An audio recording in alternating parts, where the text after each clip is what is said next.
Hello বাবা, ট্রেনে উঠছো? হ্যাঁ ট্রেনে উঠেছি। তুই কিন্তু আমার মোবাইল মোবাইল তো চুরি মানে কি আপনার ফোন চুরি হয়ে গেল? হ্যালো, কি হলো? চুপ করে গেলা কেন? কখন আসবো আমি? আমি স্যার, চোর মানে? আমি আপনাকে বারণ করছিলাম জানলার পাশে বসেন না।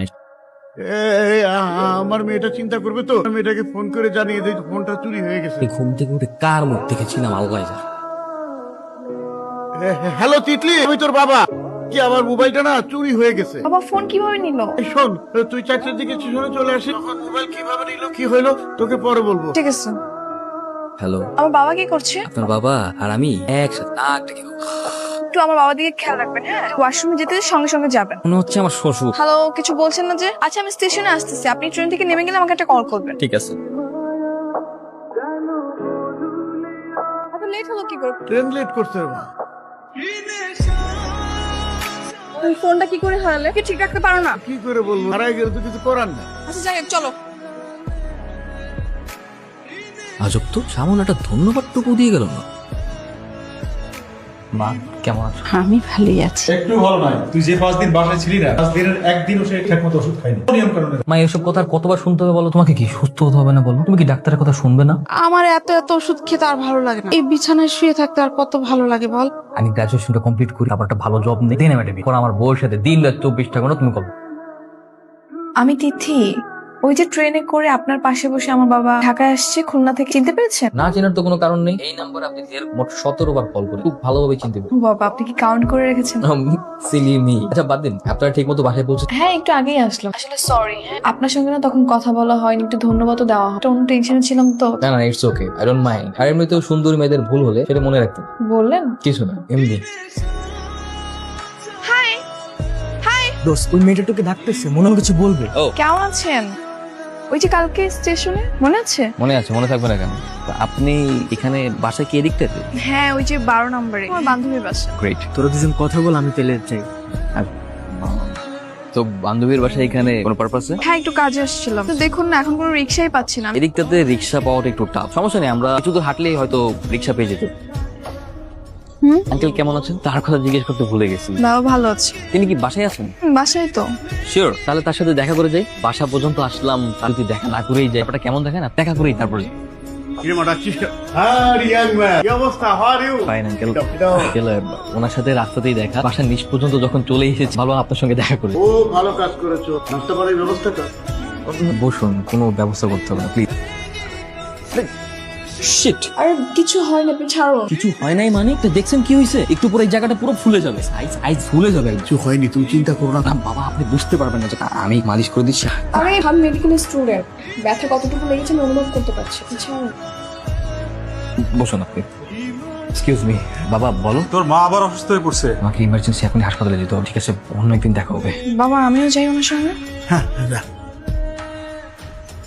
আমরা আমাদের সর্বোচ্চ চেষ্টা, স্যার, দেশের বাইরে পাঠিয়ে কি কোনো সম্ভাবনা নেই? ওই সম্ভাবনা থাকলে তো আমি বলবো। মাকে হয়তো সত্যি সত্যি এবার বাঁচানো যাবে না। মা আমাদের ছেড়ে ভাবে চলে যাবে, এটা তো এই বুকটা ফিরে যাচ্ছে।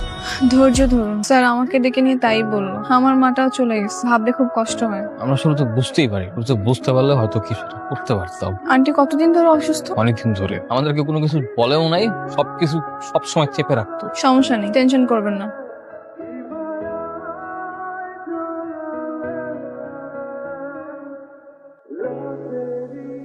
আমার জ্ঞান ফিরছে। আল্লাহ আল্লাহ, আমার মারা সুস্থ করে দাও। আল্লাহ মা গো, কষ্ট হয় বাবা।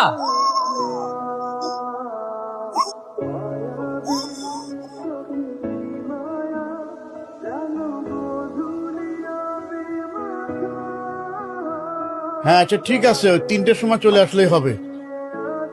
মা তিথি, তুই কি হাসপাতালে যাচ্ছিস না? হ্যাঁ বাবা, আজকে রুদ্রের মাকে রিলিজ করে বাড়িতে নিয়ে যাবে। ও আমারও তো যাওয়া উচিত, কিন্তু বাসায় তো মেহমান আসে। তো সমস্যা নেই, আমি যাই, তোমার যেতে হবে না। না না, কাজ কর, প্রাসাদ দরকার। এদিকে আমি মেহমান সামলিয়ে বরঞ্চ হাসপাতালে আনতে যাব। তাও হয়। ঠিক আছে। রুদ্র, অ্যাম্বুলেন্সে কি আমার জায়গা হবে না কাছে যেতে হবে? জায়গা হবে না, অ্যাম্বুলেন্সে তো অনেক জায়গা আছে। শোন, অ্যাম্বুলেন্সের ড্রাইভারে খুব আস্তে চালাইতে বলবি, নাহলে তোর মায়ের কষ্ট হবে। আঙ্কেল নাকি সবকিছুই বলা। আসসালামু আলাইকুম আঙ্কেল। ওয়ালাইকুম সালাম। কেমন আছেন? এই তো আছি বাবা। ঠিক আছে, তোমার আব্বাকে বলো আমার ঝামেলাটা শেষ হলে আমি আমার সাথে দেখা করবো। আচ্ছা ঠিক আছে। বাবা বাবা বাবা চোখ খোলো, বাবা চোখ খোলো। আসিফ আয় তাদের অ্যাম্বুলেন্স বাবার হাসপাতালে নিতে হবে। আগেই মরে হসপিটালে নিয়ে কোনো লাভ হয় না। দাঁড়া বাবা, তুমি আমার মারা গেছি পারো বাবা। বাবা তুমি খালি চোখ খোলা রাখো বাবা। বাবা বাবা বাবা কথা বলো বাবা।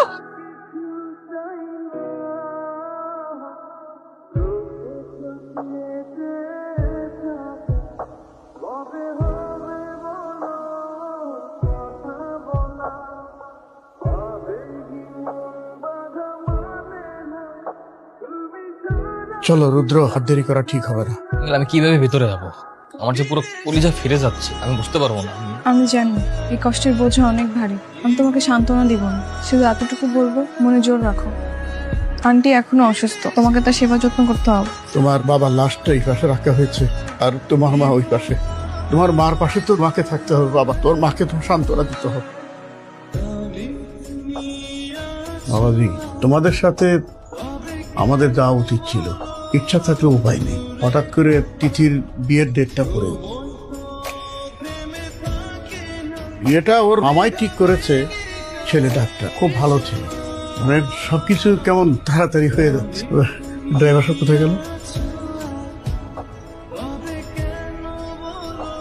তিথি, তোমার বিয়ে ঠিক হলো কবে? সপ্তাহখানেক আগে। তোমার পরিস্থিতি ভালো ছিল না, তাই আমি বলার সাহস পাইনি। ভালো থেকো, আমার জন্য দোয়া করো।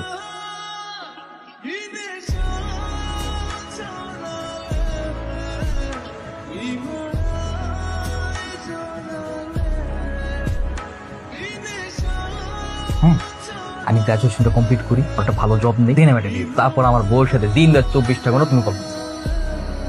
আরো কয়েক বছর, ততদিনে দেখবি আমার কবরের মাটিও সমান হয়ে গেছে। মরার আগে অন্তত ওই তিথির মতো একটা বউ তোর জন্য আমি বাসায় নিয়ে আসবো। বারবার শুধু মরার কথা বলো কেন? মা তো চলে যাবে, তুমি শুরু করছো। আমরা দুজনে যদি এমন করে, আমি কই যাবো? এতিম হয়ে যাবো না? দুজন আমার কেমন লাগে? রাগ করিস না। এ আল্লাহ, আমার কাছ থেকে আমার মা বাবা সেভাবে কেড়ে নিলে তুমি। বুঝুন তো, বেঁচে থাকার সম্বল আমার বাবা সারা মানুষ ছিল, সেও আমাকে ছেড়ে চলে গেল। খুব বেশি অন্যায় করেছিলাম। বাবা তুমি রৌদ্র না?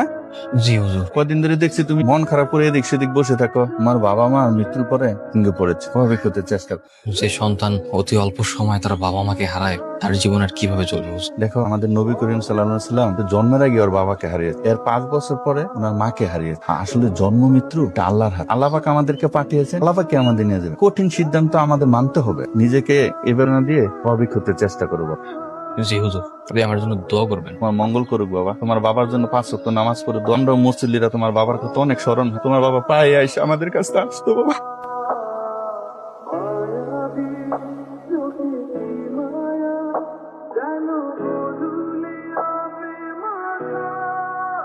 বারো নম্বর রুটে যাবা? চলো। ভাড়া কত?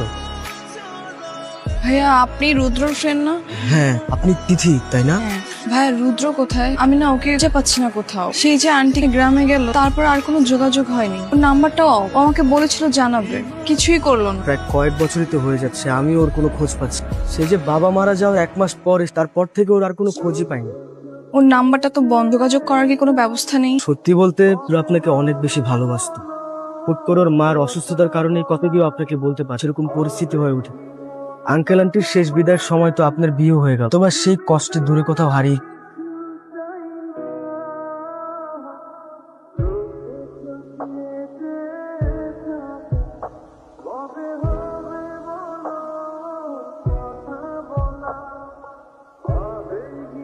এই তিথি, এদিকে আসো।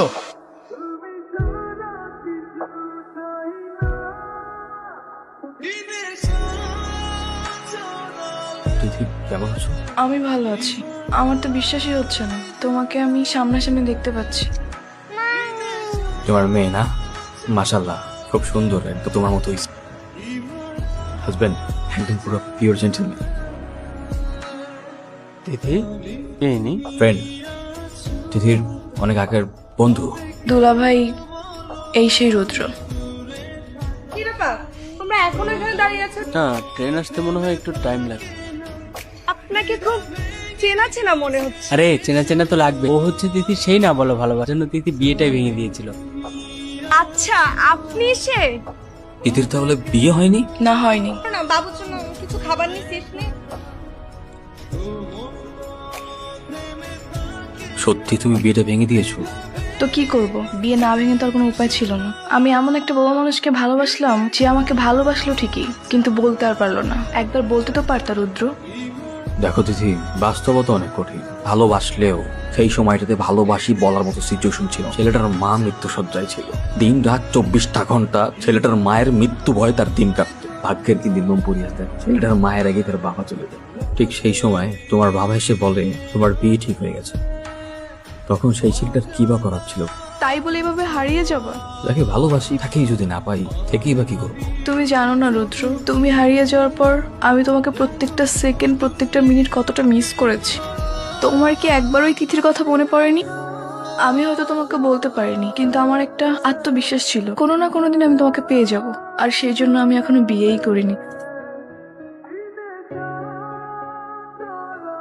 সৃষ্টিকর্তা বড়ই দয়াবান।